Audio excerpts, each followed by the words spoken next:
Hey folks, Quill18 here, and welcome to a video where we talk about the major differences from the move from Civ 5 to Civilization 6. Now, at first glance, Civ 6 looks a lot more similar to Civ 5 than Civ 5 did to Civ 4. I mean, with Civ 4 to Civ 5, we went from square tiles to hex tiles, we went from doom stacks to single unit per tile, and a slew of other changes that were absolutely tremendous and earth-shattering.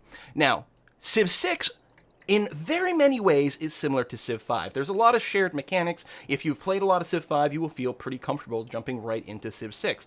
But there are some major high-end changes that are going to have big impacts on your overall strategic gameplay, as opposed to sort of like the actual turn-by-turn of moving a unit. So we're going to talk about a lot of those things, and I want to start off by talking about technology. Well, I'm not really going to be talking about technology. Of course, there is a technology tree in Civilization 6, very similar to the one that you've experienced in the past. Every technology costs a certain amount of research points or science points, and you develop science per turn thanks to a variety of different buildings and you know where you place your citizens and so on and so forth. There is one big thing in the technology tree that is new. It's called Eureka moments, but we're going to talk about that in a little bit. But I want to say that the technology tree is sort of not the only technology tree, because it is paired with a civics tree. This is another tree of technology-like things, but that you progress using culture rather than science. It represents certain development of, I don't know, social policy, government, philosophy, that sort of thing. You know, less hard sciences and more just the overall development of your people's mentality. For example, organizing proper games and recreation, political philosophy, drama and poetry, military training, defensive tactics, and so on and so forth. You progress through this using culture, and when you complete one of these, some of them unlock buildings. For example, if we look here at games and recreation, we've got arenas and entertainment complexes, although technically this is a district, which is one of the big things we're going to have to talk about. It also can unlock wonders. For example, the Colosseum over here. We've got the Oracle over here. Oh, drama and poetry has the amphitheater. There you go. There's another building type, for example, and so on and so forth. But the biggest thing that the civics tree unlocks are new policies. Policies are something that you use with the new government system. So what's going on here? So let me back out of the screen for a second and open up this government button over here. So I have just researched the very first civic tree, which is called, sorry, that's not the button I want. The very first civic is the Code of Laws. Code of Laws. I just finished, researching it, again, you know, via culture, but I just developed the Code of Laws, for example. And this unlocked 4 policies, and as such, I am prompted to perhaps do something with that. Now, my government is currently chiefdom. Every civilization starts with chiefdom as their base government, and later on you can unlock more government types. In particular, in that civics tree, you get political philosophy at some point, which unlocks all 3 of the initial governments, and then later on you'll develop, say, divine right, which unlocks monarchy.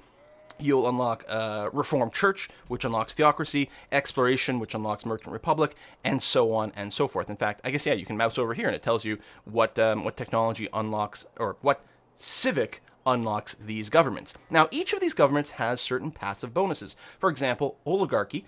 All your land melee units gain +4 combat strength. That's pretty significant. In addition to that, while you're an oligarchy, your troops get 20% more experience points, which is very, very good. They will level up and gain promotions faster. Very, very powerful thing.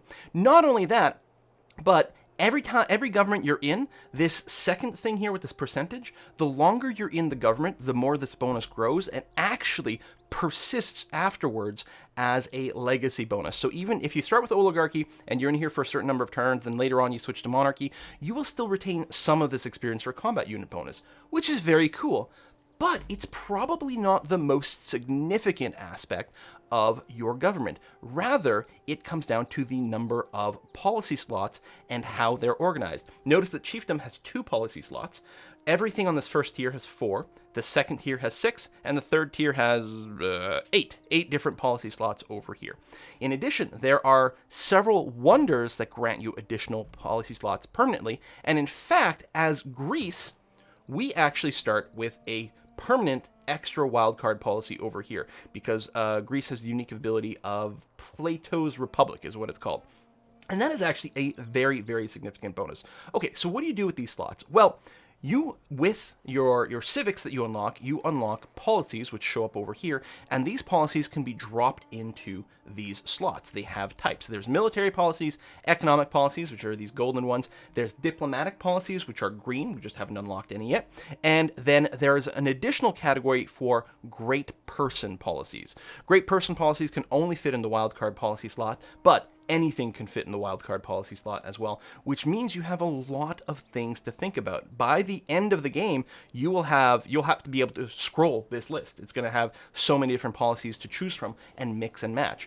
Early on, your very first choice is going to be for your military policy, survey versus discipline. Already you can see a pretty big difference here. Survey doubles the experience for recon units. Your scouts in Civ 6 gain experience points as they explore the world. Every time they reveal tiles, they gain some experience points. This doubles the amount they get, and scouts have some really, really interesting and powerful upgrades. This is a very good policy. However, discipline over here is also incredibly important in the early game because barbarians in Civ 6 will mess you up. They have some new mechanics and some new tricks up their sleeves. Barbarians are not something that you can ignore like you could in Civ 5. You couldn't really ignore them in Civ 5, but you really can't ignore them in Civ 6.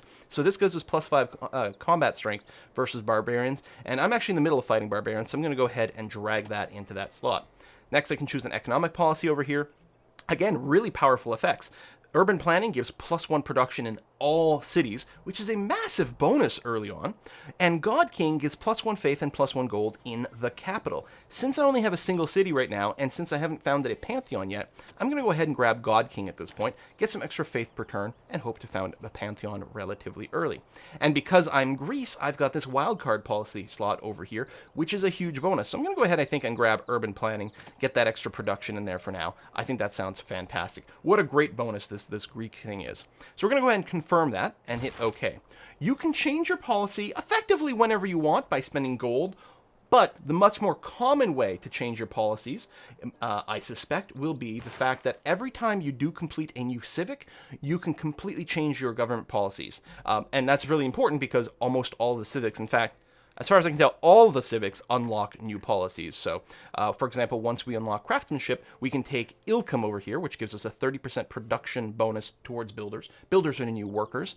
Or I can take Agoji, I don't know, which is a 50% boost towards producing ancient and classic era melee and ranged unit. So all your warriors, pikemen, slingers, archers, I don't know how many other units fall within ancient and classical. Maybe crossbowmen, for example. A 50% boost towards producing that is massive. You can see these policies have incredibly potent effects, and so having to pick and choose will dramatically affect what your nation works like.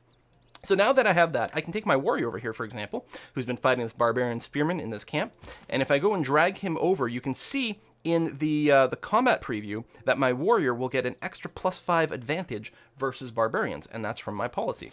So I can go and kill him and clear that. Granite peaks resembling tiger's teeth. And I found a natural wonder. Soar about 1 kilometer into the sky. I have not seen this one before. 2-tile impassable natural wonder doubles the terrain yield of all adjacent tiles. I don't think it's here. I think it's by my warrior. I think it just zoomed oddly. Yeah, right over here.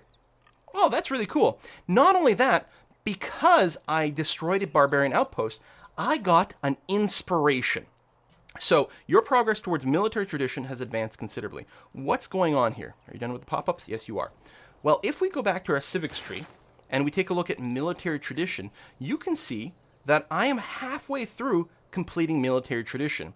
And that's because military tradition gets a boost when you clear a barbarian outpost. The first time only. The first time you clear a barbarian outpost, you will get an inspiration which gives you half of this civic. Incredibly powerful effect. In fact, if you look here, every single civic has an inspiration boost associated with it. I am currently researching craftsmanship in the civics tree, but if I were to improve 3 tiles using a builder, that would give me half of craftsmanship for free. This has a powerful effect, and it's not just limited to the civics tree. In fact, the tech tree also has that. In the tech tree, they are called Eurekas or Eureka moments, but they work exactly the same. If you complete the boost, for example, I have met another civilization, I got half of writing for free, dramatically accelerating that. The very first 3 technologies in the tree over here do not have boosts, but everything else does. So if I found a city on the coast, for example, I will get half of sailing for free.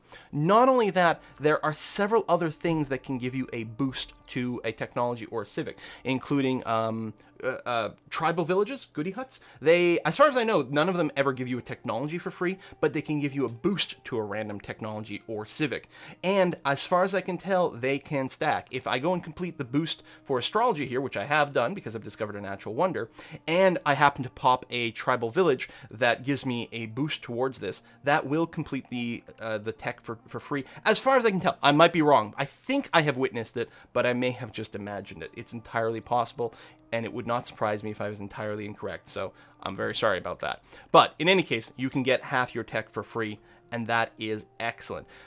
This boost mechanic, the Eurekas and the Inspiration, will have wicked effects on your gameplay because you will be incentivized to play in certain ways to trigger some of these boosts. Especially if you're trying to beeline somewhere. For example, if I really want to get iron working quickly for the swordsman, well then I would like to, of course, research mining, but then I'll have to pick up bronze working. I can shave bronze working in half as long as I kill 3 barbarians. Well, heck, I'm on my way to doing that, which is great. And I can get iron working cut in half if I build an iron mine, which is a very natural thing. In fact, you need iron to build swordsmen, so there's this natural progression of if you happen to have iron, which you discover with bronze working, and you improve it, then you'll be halfway towards iron working. So whatever so while you can force it, right, you can make explicit choices to try to accelerate certain technologies and civics, and that will certainly be a thing that happens. I think this will also lead you to naturally and organically research things that fit your circumstances. For example, you might not be explicitly looking for the boost to sailing, but if you found a city on the coast, then you're probably going to want to build fishing boats, and you're probably going to want to build galleys to defend your coast. So as soon as you found a city on a coast, you're halfway towards sailing, and then when it's time to pick your next technology, I tend to pick technologies and civics that have already been boosted, so that I can research them in half the time. Every now and again, I want to beeline towards something specific, and so I may research something that doesn't have a boost, but most of the time, I research things that have boosted, and that represents the organic development of my nation, which will be different from game to game. I mean, getting the boost for writing is going to be pretty common. It's pretty easy to meet in other civilizations. That'll almost always be there. But in my last game, I don't think I discovered a natural wonder before I researched astrology because I wasn't near any. Or if you're playing on an island map, then maybe you won't meet a civilization that early. Maybe you'll never bother to build a slinger, so you may not get the boost to archery, and that might be fine. And so on and so forth. So I think this is a really interesting mechanic, and so far it has led to really interesting gameplay, as it's either led me to research things in an order that I might not have normally chosen, but was more cost effective, or it's led me to prioritize building and doing things in a certain order so that I could get discounts in a way that I wanted. Very interesting. Astronomy has the bonus for building a university next to a mountain. There's something else that's got a bonus if you build 2 universities. I suspect it's in the civic tree, and in my Rome Let's Play, you will see me really use those 2. I prioritize building universities explicitly to time out some really good boosts over there, so a really nice mechanic like that. Okay. So that's that. Let's go ahead and advance by a couple of turns. I'm going to just move around with my slinger a little bit. Who knows? Maybe we'll meet something else. We'll get the scout run around, say over here. Oh, found the coast. Excellent. Oh, here's a good example of a microscopic change in Civ 6. My scout has 1 movement left. He's at 1 of 3. And I can move back to the plains over here, but I cannot move into the jungle. In Civ 5, you could, if you had so it takes 2 movement to move into the jungle. In Civ 5, you could use less than 2 to move in there. But in 6, you can only move into a tile if you have enough movement left to do that. Additionally, that applies to attacking. If there was an enemy unit here, I would not be able to attack that enemy unit with only 1 movement left.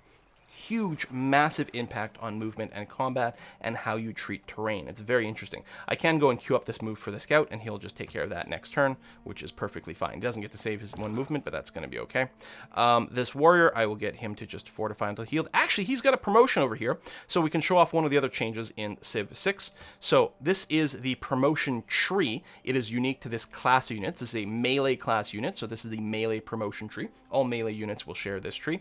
And you can see that I can progress through it in a couple of different ways. There are a lot of crosslinks, like if I go Battle Cry, then Commando, I can then get Amphibious, so you don't need to take Tortoise for that. Depends. So there's melee, there's anti-cavalry, cavalry, siege, ranged, airplanes, melee ships. I don't know. There's many different classes of units, but this is the tree for melee units here. I'm going to go ahead and take Battle Cry because that sounds good. And take a look at my health. Also, my movement. I'm at 2 of 2 movement. My health is about, well, it's at 44. I'm going to take Battle Cry, and you'll notice that my warrior over here is now at 94 health. Taking a promotion heals you by 50 every time, which is very good.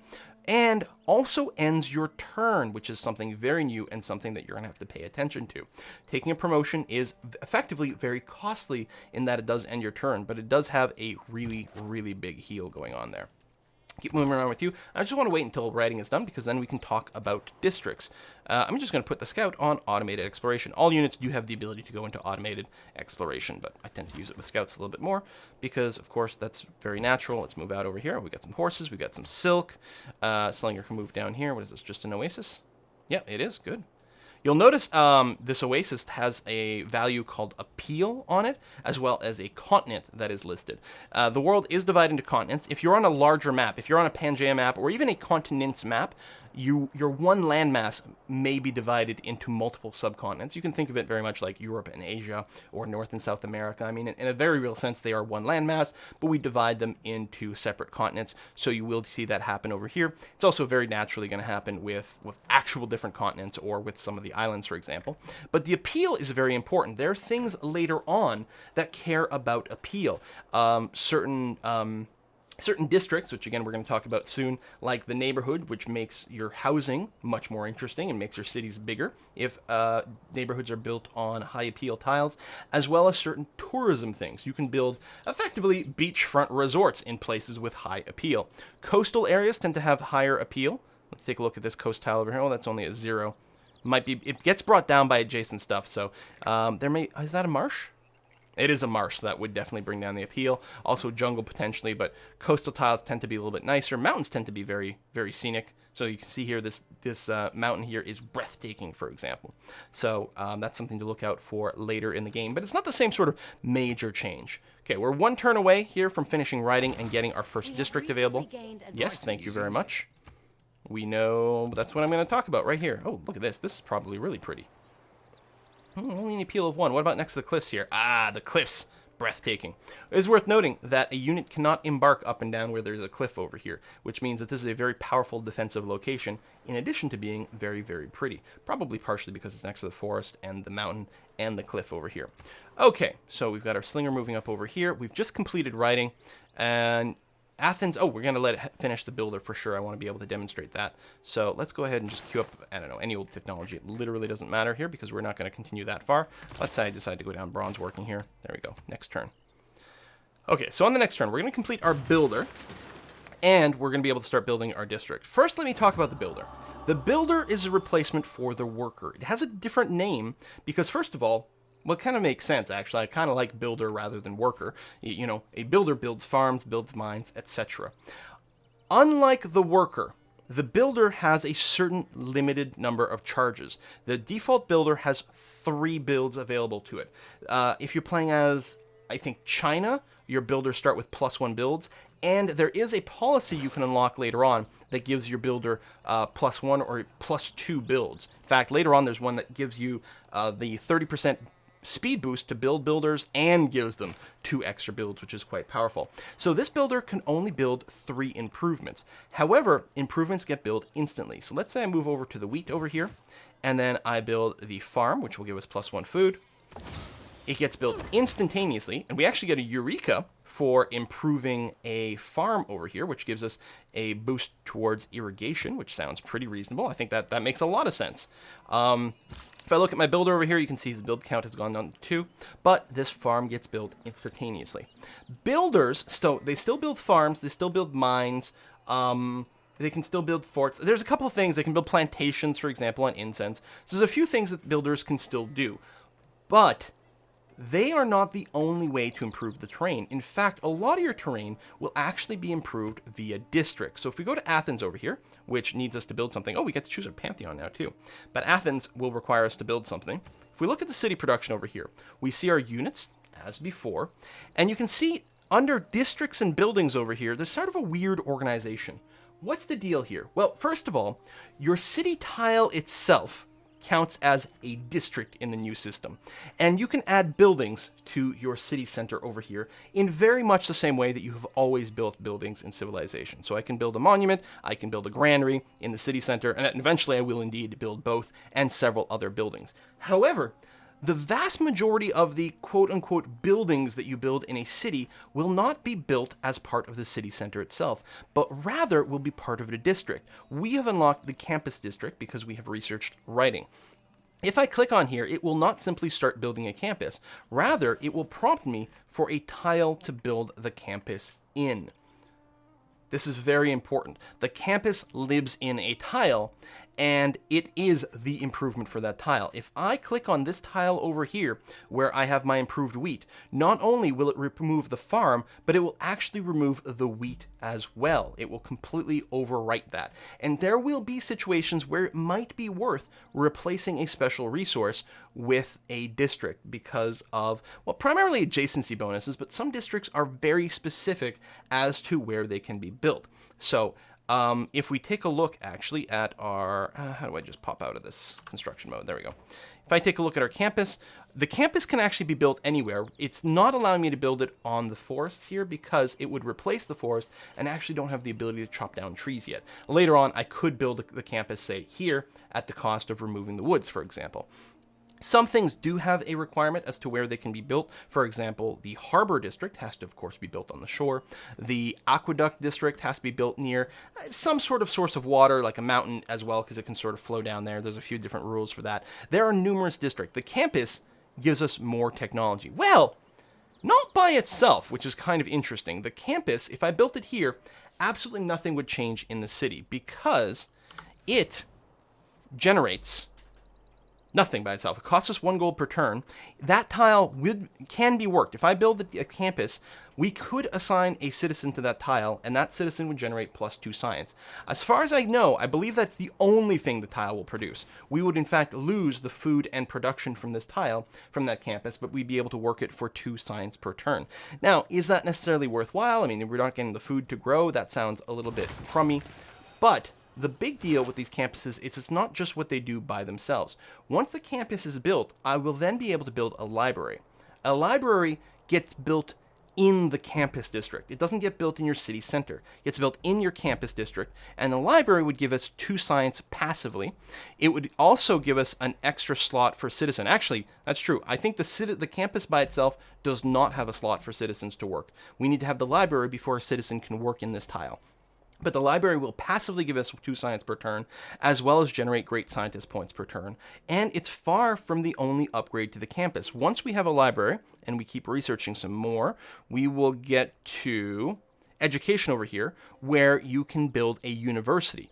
A university gets built in a campus district that already has a library. It does not replace the library, it stacks. So you will still have the +2 science from your previous library. You will get an additional +4 science from this university. It also counts as housing, which we haven't discussed yet. It lets you assign a second scientist to this slot, or second citizen to this lot, so you'd have 2 scientists working over here, and it generates more great science points per turn as well. And that's not the last one. There are more buildings that go up there. There are many, many different districts. Here in Apprenticeship, you can see we can unlock the Industrial Zone District, which once we upgrade with the workshop by itself gives you +2 production, and also every citizen we assign to the Industrial Zone, which the workshop allows us to put a citizen in here, will provide an extra +2 production. One of the most powerful things with districts are their adjacency bonuses. If we go back to the campus over here, you can see while the campus doesn't generate anything by itself, if it happens to be adjacent to the right kind of stuff, then the campus will actually generate science by itself. For every mountain it's adjacent to, and it's a little like hard to read here because it says grassland mountain, plains mountain. Mountain tiles have sort of a base tile type, but in any case, for every mountain that a campus is adjacent to, it produces 1 science per turn for free. In addition to that, if it's next to, for every 2 rainforest tiles that it's adjacent to, it will generate a science. And also for every 2 districts it's adjacent to, it will generate 1 science. This is particularly important because in our city, the city center itself counts as a district. So if I build a campus here, and later on I build another district, say, here, my campus will suddenly be adjacent to districts. This campus will be adjacent to the city center, and I don't know, let's say I build a holy site here. So it'll be adjacent to the city center and the holy site, which means my campus will suddenly generate 1 science for free, which is quite nice. But not only that, the holy site district, which I think we unlocked in the civics tree. I might be wrong about that. I thought it was here. You can tell I still haven't played very much. No, it clearly must not be here. Doesn't feel like a technology, though. Well, no, there it is. Yes, under astrology, we unlock the holy site district over here. It generates faith per turn from being adjacent to natural wonders or mountains or woods or being adjacent to other districts. So if you pack your districts in together, they will give each other adjacency bonuses, which is really nice. Not only that, later on you can take some civics, some policies that double adjacency bonuses for your various districts, which amplifies that bonus even more, which leads to really, really interesting things. The Holy Site district is very powerful for the faith production, but it also ties into great people. The great people system has been dramatically redesigned in that for each category, there's multiple unique great people, and they all produce something very, very different. For example, Euclid over here, the first great scientist in the list, he will trigger the Eureka moment for mathematics, which gives you half of the progress towards mathematics, and also triggers Eureka for 1 random technology in the medieval era. Note that this great scientist does not give you a tech for free, but effectively does it because he gives you 2 half techs for free. But this is not what all the great scientists do. In fact, this, as far as I know, is really unique to Euclid. Later on, I think there's someone for like one of the later eras, but there are many others. There are scientists that their ability, once you create the great scientists, you can move them around on the map, and what you do is you use them, you activate their ability when they're adjacent to a mountain, and they give you just a whole bunch of science points. The first one I remember seeing is like 250 science points for each mountain it's adjacent to that's on standard speed. So you get these huge tech boosts. A lot of the great engineers do not actually rush wonders. Here's a good example. This first great engineer in this game here, you use it in a city, and it lets the city build 1 more district than the population limit allows, and he gives you a Eureka for the printing technology, so you get half of printing for free. This district limit is not something that's like super important to explain, but depending on the size of the city determines how many districts that you can build in it. I think you need to be size 4 to build your second district, size 7 for your third, size 13 for your fourth. Don't quote me on the numbers. I don't remember exactly. And of course, it's subject to change because it's a preview version of the build. But you do need to have your city to be of a certain size to build more districts, which forces you to spread them around a little bit.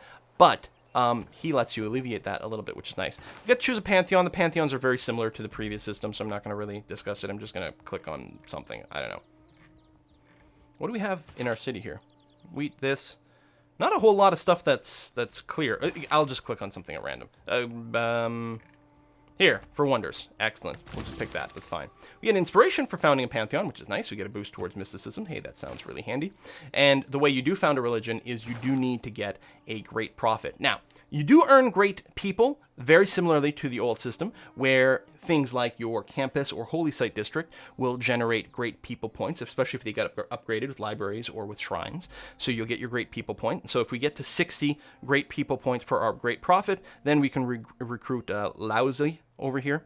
In addition to that, though, you can recruit great people with patronage. By spending gold or faith, you can rush a great person. You can just instantly recruit them, which is a very, very powerful tool. And while these numbers seem pretty high right now, you will be able to recruit them with patronage later on. And there's things you can do to reduce these costs as well, which is really handy. All right, we haven't talked about wonders yet. Am I anywhere close to unlocking a wonder? It would actually be kind of handy if I did. Not astrology, because of reasons. Hanging Gardens. Yeah, that would actually not be too bad. I'm going to switch my research over here to the Hanging Gardens, and let's quickly advance through time. I'm going to put you on Auto Explore and Auto Explore, and we're just going to try to skip 8 turns until we can get irrigation here, so that we can talk about the wonders. You will go in... Actually, I don't have animal husbandry, nor do I have mining, so there's nothing else I can improve over here, unless I buy a tile on the other side of the river to get another farm, which, I mean, Athens is not that big yet. I think I'm just going to park my my builder in here for now. I'm just going to put him to sleep. And again, we're just going to keep skipping through turns very quickly here. Oh, there's a barbarian scout buzzing around over there, which means 2 things. 1, it means there's probably a barbarian encampment somewhere over here. There it is. But 2, these barbarian encampments, they have 1 defender, and they put out a scout. The scout roams around. If it finds your city and then returns back to its encampment, the barbarian encampment will then start spamming out units to attack your city. It's actually really, really scary. They put out a lot of military units, and if you do let them continuously build up, they will eventually gain the ability to... I'm going to try to box in the scout. Well, I can't really do that. They will eventually gain the ability to even conquer one of your cities. Very, very, very dangerous. Not something that you want to take too lightly. Let's go ahead and just attack that. And wait. Oh, I found a goody hut somewhere. Mr. Slinger, can you go and do that? Hey, goody hut gave me a Eureka towards bronze working. Now, it would be very interesting to know if that counts as the boost, because that's actually something I don't know. I'm halfway towards bronze working, but if I were to go and kill... oh, you're already done. If I were to go and kill 2 more barbarians, because I've killed 1 already. If I were to kill 2 more, would that give me what I need to... Oh yeah, I don't have enough movement left to go and kill that. To finish bronze working instantly. I don't think it will, but I am curious. All right, we're about to finish our campus. And because we brought our first district online, we got an inspiration towards state workforce. That sounds really good. I'm going to go and skip Sean's being lovely dialogue here because this video has run a little bit long. I'm going to go and bop you. Still need 1 more barbarian kill for the full credit, though. There you are. We'll see if we can't track you down. Okay, and I'll just choose some research here. Let's start working on astrology, for example. And our city has finished the campus. So again, if we look at the city... Right now, I cannot assign anyone to work in the campus, and note that the campus no longer produces base food or hammers. But if I do upgrade this with a library, so campus, so notice the city center, I can build a granary or monument in the city center, and you can build both of these. They're not mutually exclusive. In the campus, I can upgrade it with a library, which will give me passive science points and the ability to assign a citizen over there, which is very, very, very, very cool. That's not what I want to talk about here. What I want to talk about is instead our first wonder, the Hanging Gardens. And just like districts, whoops, I right-clicked, which is bringing up the help instead. That's not what I want to do. Just like districts, you build wonders in tiles. They live in a tile, not in the city center. So I have to build it in one of these highlighted tiles. Again, I would be able to build it, say, here or here later on, but I don't currently have the ability to chop down trees, so it's not letting me. The Hanging Gardens has a criteria for where it can be built. It has to be built adjacent to a river. I'm actually surprised that it's not allowing me here. It didn't say anything about not being able to build it on a hill, although I suppose that makes perfect sense. But here and here, or here right now, are my only possibilities. I don't currently own these 2 tiles, but it still shows me those are legal locations. And since I don't want to go and override the wheat here, I'm happy with the wheat farm, I'm going to go and buy one of these tiles and then say, hey, please start building the Hanging Gardens over there. And you can see it's already started construction. It'll take 14 turns, but eventually we'll get a Hanging Gardens over there, which is awesome. All right, I'm still going to see if I can't catch this this barbarian. Nope. I think we met another city-state. Yes, we did. Right over here, Plaslav, which I think after you meet 3 city-states, you do get a inspiration towards something. But now with the city-states, it's actually a good time for us to talk about the envoy system. So with city-states, the way you interact with them now, so I can't I can't send them gold. I can't do the interactions that you used to be able to do before. Instead, you get these envoys or envoys over here. And there's a few different ways to earn them. If you are the first person to meet a city-state, you get one for free. So I was the first to meet Brussels and Yerevan, but someone else discovered Preslav before me. In addition, city-states will occasionally give you missions. So Preslav has a mission here. He says, hey, trigger the Eureka for masonry. I believe to do that I have to build a quarry on stone or marble or something like that. That would trigger the Eureka. That would give me a envoy for free with them. Brussels wants me to train a hoplite. Yerevan wants me to train an archer. If I do any one of these things, I will get an envoy for free with that civilization. In addition to that, you can earn influence points. Depending on your government, you will earn influence at a different rate. Plus, there are civics or policies that you can choose that give you more influence. Here, every 100 influence points, and I'm currently earning them at a rate of 1 per turn, I will earn an envoy, which I can then send to any of these city-states. When you send one envoy to a city-state, you get a bonus. So for example, Brussels is an industrial city-state, so by having one envoy, I get +2 production in my capital. In Yerevan, it's a religious city-state, so it gives me +2 faith, and Preslav is a militaristic one, so it gives me +2 production only when building units. Note that with Brussels, it's when building wonders, buildings, and districts. Preslav is when building units and only units. That's at one envoy. At level 3, you will unlock another bonus, which is usually a +2 bonus to a district of a certain type. So industrial districts, encampment districts, or holy site districts. There are also scientific city-states that will give you bonus science to campuses. At level 6, you get an additional boost to your industrial zone districts, or whatever district they boost, which is quite nice. In addition to that, if you have the most envoys somewhere with a minimum of 3, which is what that number is there, then you become the suzerain of that city-state. They become your vassal, effectively, which will give you a unique bonus for having that status. So, for example, with Brussels, having 3 envoys and having the most envoys with Brussels and having at least 3 with them would get me a 15% boost towards building wonders, which is quite nice, in addition to some other stuff, some vision. Builders can improve city-state tiles, like lots of little extra boosts that come up there. In addition to that, they will join me in war. So if one of these is my vassal and I go to war, they will go to war alongside me. And on top of that, the city-states are relatively passive with their units, but if I want, I can levy their military. If I'm their suzerain, then I can pay them gold to rent all of their units for a certain number of turns. So in this case, it would be 30 turns. Currently, they probably only have 1 military unit, so it's going to cost me 80 gold to take control of that unit for 30 turns. It's a very powerful little ability. It's very, very, very cool. So that's the city-state thing. Eurekas, wonders, religion works very similarly to before, except it's now possible for certain types of missionary type units. They're called apostles. Well, you still have missionaries, which convert city religions, but there's also apostle units that can fight other religious units and sort of stop them from moving around. I haven't experimented with that too much, but it allows you to more forcefully stop someone from spreading their religion to you. And it's particularly important because there is now a new religion victory mode, which you win if your religion is the predominant religion in all nations in the game, which is to say 50% of their cities follow your religion.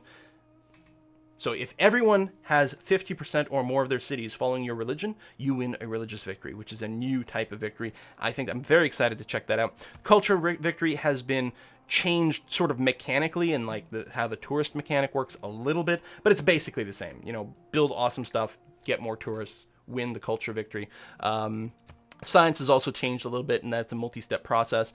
First, you have to launch a satellite, then you have to complete the Apollo landing, then you have to do a 3-step Martian colony mission, but it's roughly the same. Science good, then produce good, and you can also do a domination by taking all of their capital. So I think that covers most of what I wanted to talk about. We haven't covered the diplomacy system in here because it's a little bit early in the game. The diplomacy system has shuffled around a little bit, but it's roughly similar. One of the big things is that if you get a relationship with someone by sending them, say, a delegation. Oh, Thomas will not accept. I think it's because I accidentally dismissed hers, so she might be a little bit cranky about that. Yeah, we're currently unfriendly because I accidentally, while trying to set this up, escaped out of our meeting for the first time, so she was a little bit cranky. But yes, if you send a delegation there, you can get some access level. And if you are sending trade there, you get more access level. Later on, if you send spies there, you get more access level. Depending on your access level, you will get informed when a nation creates alliances, denounces people, they found cities, they later on even change their civics and so on and so forth. You can get a lot of information about what another civ does simply by having this access.